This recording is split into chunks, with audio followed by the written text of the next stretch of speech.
In our series of pre-election interviews for this year's voting, we turn to a candidate for city council in District 4. The seat's being vacated by Andrea Campbell, and the district covers parts of Mattapan and Dorchester, along with adjacent areas in Jamaica Plain and Rosendale.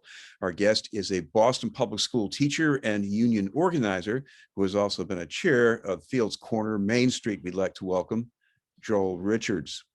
Thank you for having me. Thank you. Thank you very much for taking the time to be with us, Joel. Joel, I want to talk about your path to candidacy here, from teacher to union organizer, and now going after District 4. What got you in that direction? I was a part of a group that we were, trying to organize to get candidates elected, but we were also trying to say, how do we hold them accountable to us, right? We want to get them elected around issues of housing and actual affordable housing. We want a more equitable school system with better funding and less overcrowded classrooms for people of color. So when Andrea decided to run, the group actually turned to me and asked, would I run?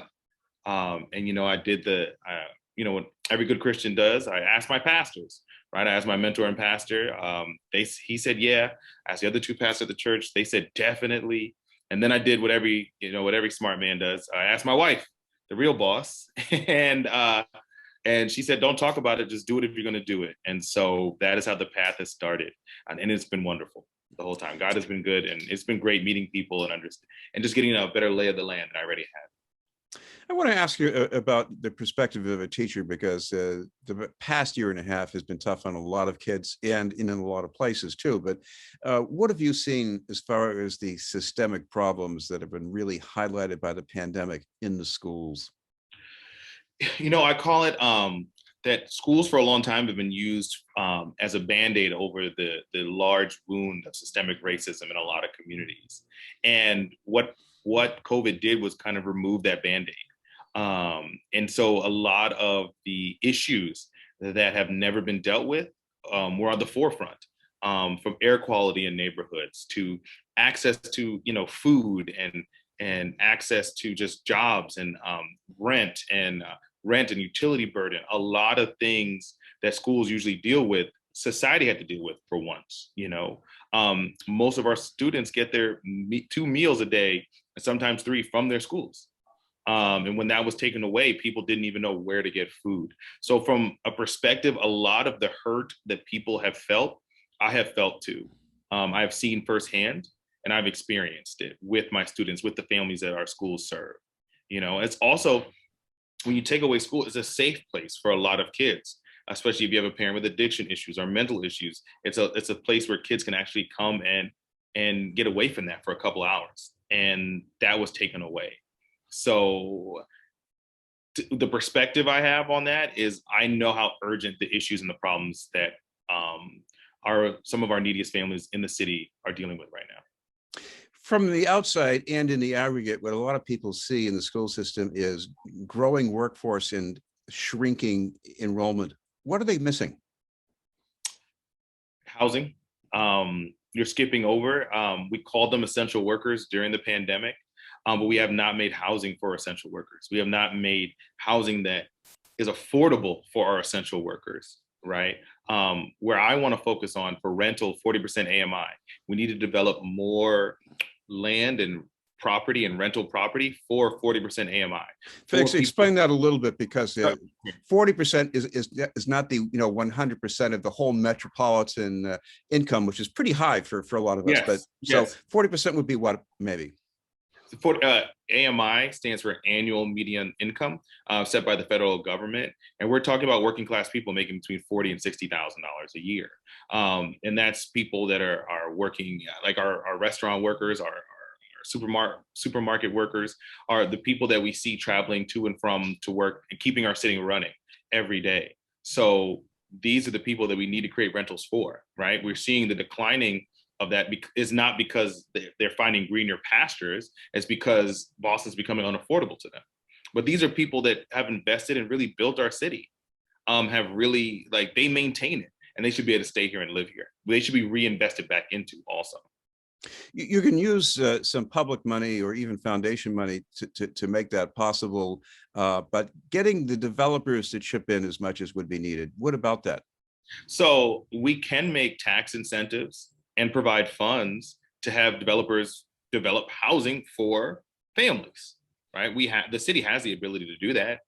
We've seen them give tax benefits to companies before. Why not do the same thing to developers? Why not provide a fund for them to get cheaper materials or to help pay for workers at a certain point to help them develop land like incentivizing developers to actually build family housing in Boston. Yes. I want to come back to the schools. I know you've been working with students during the summer as well as the school year.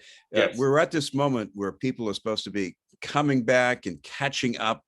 What is your main concern right now for these kids? I mean, we have to understand, yes, there's a part where we've made a structure where when do kids learn certain things? That's something we created, right? But they do have to learn it, like and as you go on in grades, you're not taught certain things. And we have to admit that all students didn't get access to the same level of education, right? It depends on your household, depends on how good your internet is, depends if your family had to work, it depends on a lot of things. If someone got sick, someone lost a job, it depends on a lot of factors, the level or the amount of education that you got over the last 18 months, right? I'm teaching, summer school to middle schoolers right now. And some of them, I would say 80% don't know their multiplication facts. We're talking about fifth and sixth graders. We're talking about 2 times 2, 2 times 3, right? And so if you're going to be learning algebra next year, you can't learn algebra because you don't know your multiplication facts. My biggest worry is what I call like learning gaps or learning holes. We can't fill that without more teachers. We need more teachers in the building. We need more interventionists, more reading coaches, more math coaches to help fill the gaps of students learning. Well, I know you're a union leader. You've been endorsed by the BTU. At the same time, there is a debate going on about how much leeway administrators should have to pick teachers, and maybe that giving them more leeway might actually increase teacher diversity. What are your thoughts on that? Also, I've also been endorsed by the Greater Boston Labor Council. Also, I would say I don't know. Can you explain a little more? You said principals choosing teachers? If they have more leeway to choose the teachers coming in, get new people to come in and maybe have the mix more diverse for students. From what I understand, principals have full autonomy on who they hire for their school. Sometimes they might be placed through the pool, but even then, the principals have full autonomy. If there's a lack of diversity, that's from the top down. I'm one of the chairs of Black Lives Matter at school through the BTU. And one thing we advocate for every year is hiring of more Black teachers, hiring of more Hispanic teachers, teachers that look like the students, that speak the same language as the students and share a cultural background with the students. So that's one thing I've advocated for. And I feel like people apply. I feel like the principals can hire who they want, and the school system can also recruit who they want also. And so I feel like when it comes to that debate, I feel like it's an issue of, is it being mandated? Is it being enforced? Well, one other background you have is with Fields Corner Main Street. In the news these days for Fields Corner is that there are more potential customers with all the housing being developed on Dorchester Avenue, but there's also more worry about gentrification. What would you like to do about that? I think this goes back to the city reinvesting back into the people that have been here and built this city. Fields Corner is what it is because of the people who go to work every day. And we shouldn't build a Fields Corner that prices them out. They shouldn't have to leave the neighborhood they've been in for 20 years, 15 years, working and spending their money and generating tax revenue for our city. The city should be able to take some of that and reinvest it back into Fields Corner and build affordable housing for them. Well, thank you very much for taking the time to join us. Oh, thank you. This is great. Thank you for having me. Thank you for just talking and asking some questions. Just a little sign up also with the housing. I would also like to expand our lottery and actually develop housing for purchase, focusing on 60% average median income. Families that have the ability to just buy houses and secure generational wealth for their families beyond. So that's another part of housing I wanted to mention.